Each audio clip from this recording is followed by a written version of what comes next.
Thank you, Mr. Speaker. This is not about hunting. This is not about wolves. This is about the right of the citizens of the state of Michigan to petition their government through a referendum process or a law initiation process and have their voices heard on a statewide ballot vote. That's what we're talking about here today. If we were really talking about scientific fish and wildlife conservation, why, in that wonderful rendition of us reading a legislative act, would there be no definition of scientific wildlife and conservation sound practices? Why would there be no requirement that the Natural Resources Commission employ scientifically certified members through appointment process by the governor? None of that is in here.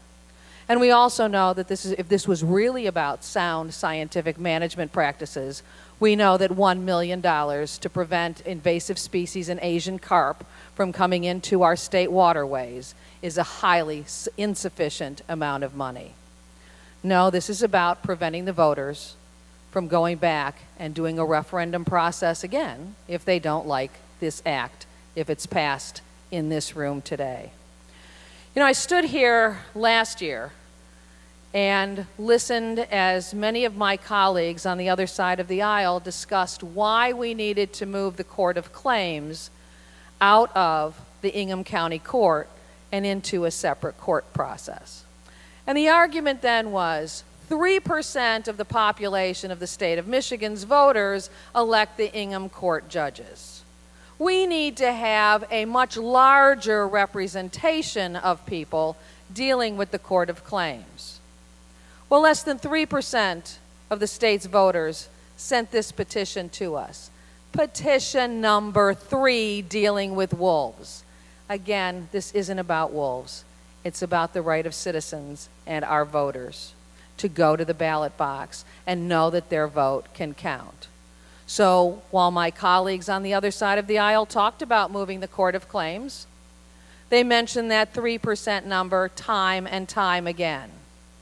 And yet, when a petition brought before us by Right to Life of Michigan sought to undermine the insurance process, allowing women access to full health care options as provided for under our Constitution, they had no problem accepting less than 3% of the voters of the state of Michigan telling them what they should vote on, and instead of letting that go to the ballot box, decided to pass a rape insurance, or what I call a miscarriage insurance rider bill, and foist it on the women of the state of Michigan. In this case, going back through history since I've been here, which is merely 5.5 years, we've seen the voters go before the ballot box on an attempt to repeal PA4, which was the emergency manager law, which is their right. And before the ink was even dry on the Board of Canvassers report, we were faced with a new emergency manager law with an appropriation, and that very same year, PA4 morphed into PA436. Where was the right of the voters to have their say then?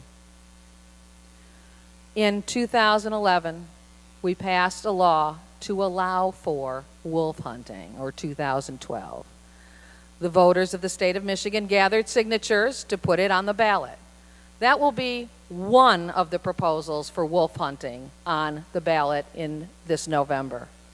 The legislature reacted, as it has done in the past, to overturn the voters' decision to put something on the ballot and have it voted on by simply more than 3% of the state's voters. Overturned that law, replaced it. And now we had another petition drive that was successful with less than 3% of the voters signing it, certified for the ballot, to let 100% of the state's voters decide on whether or not they feel wolves are an endangered species or not. But this legislature, seeing that it can't always have its way with the voters, has decided to come forth with this petition drive, again signed by fewer than 3% of the state's voters, and instead of letting it go to the ballot box, want to act on it here. Why didn't we act on the other ones here? And this one contains that insidious appropriation token so that the voters can't go back and undo it again. I'm going to quote the Senate Minority Leader who spoke a few weeks ago and said, "What is it with you Republicans that you accept the democratic process to get you into these chambers, but once you're here, you try to undo the democratic process every chance you get? It is time. While it is perfectly legal for you to be doing what you're doing, it's not right. It's not morally right. It's not right for the voters of this state. It's not right for the people who believe in sound scientific wildlife management processes to allow this to go forward." I urge a no vote. Thank you very much for your time and consideration.